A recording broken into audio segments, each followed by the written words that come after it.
I'm Ovvian Castrillo, daughter of the late Eduardo Castrillo. In today's episode of Cultural Cash Online, I will be discussing his work, Dynamic Growth, from the Cultural Center of the Philippines collection. This sculpture is on permanent display at the CCP's Little Theater lobby. The first time I saw this bas-relief was when I was a child visiting the CCP with my family. We went there to watch a production of The Wiz in the main theater. I remember my mom, Rona Luarca Castrillo, pointing to the piece to us children, saying it was Daddy's work. The sculpture is entitled The Dynamic Growth, dated 1968. It was one of those pieces that he acknowledged matter-of-factly, and that we refer to it as the one on the wall of the CCP. He designed this piece site-specific for that wall, leading to the Little Theater when coming down from the main lobby staircase. After the design was approved, he went on to create the bas-relief in his pioneering sculpting method, which was dubbed as constructivism, utilizing stainless steel. While I doubt if he chose the location of the sculpture, it's not entirely improbable that his input was sought. However, this was decided. I am certain that the location influenced certain particular design elements. Eduardo Castrillo was a master of knowing, studying form, in that it would be visually appealing from multiple views. This wall piece, being at the base of the stairs from the main floor, would have to be aesthetically sound from the bird's eye view to eye level to a worm's eye view. You will see this mastery throughout his career, but specifically in his monumental artworks, such as the Heritage of Cebu in Parian Park, Cebu City, where he visualized all sides of the monument, which is now probably the biggest, handcrafted, not casted, man-made art tableau attributed to one man in the whole world. Eduardo Castrillo was a sculptor for 50 years. In that time, he's been associated with the use of brass, which is undoubtedly his favorite material. He was, however, not limited to brass.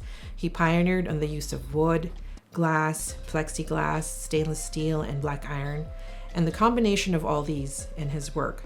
He made the gamut from huge monuments to fine jewelry. This piece, The Dynamic Growth, is a great example of his mastery of the use of stainless steel. It is the perfect representation of his distinct Eduardo Castrillo style in this medium. The lines and shadows, dips and undulations create the dynamism that the artists wish to convey. The sculpture shows movement and subtle bursts of energy while contained in a solid form. Being that Eduardo Castrillo started sculpture in 1966, and this bas-relief sculpture is dated 1968, it's definitely among his early works.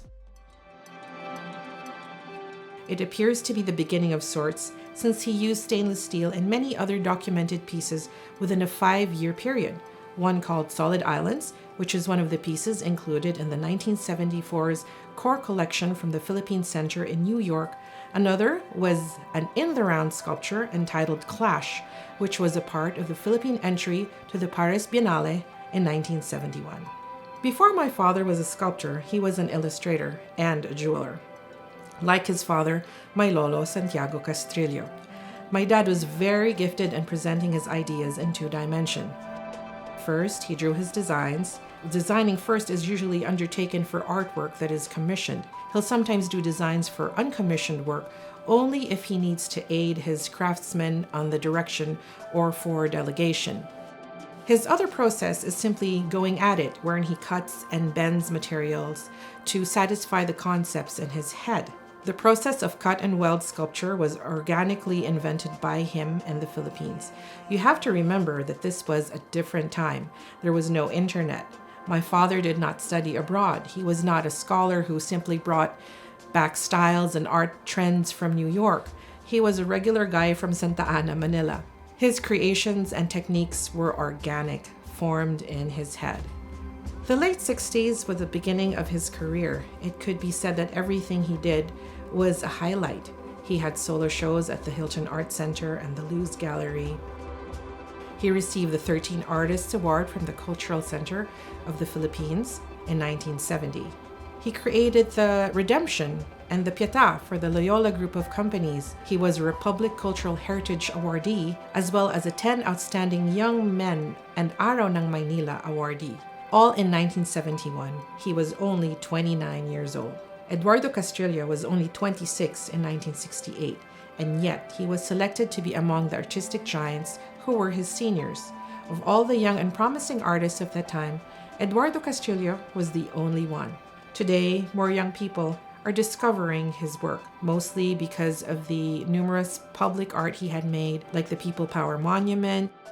Some will see his works abroad on social media, like San Lorenzo Ruiz in California, or the Mother of All Nations in Domocino, Poland. I hope that the general public can connect the dots, that it's one man who made all these, one very prolific Filipino artist named Eduardo Castrillo, who created it all, ultimately for God and country.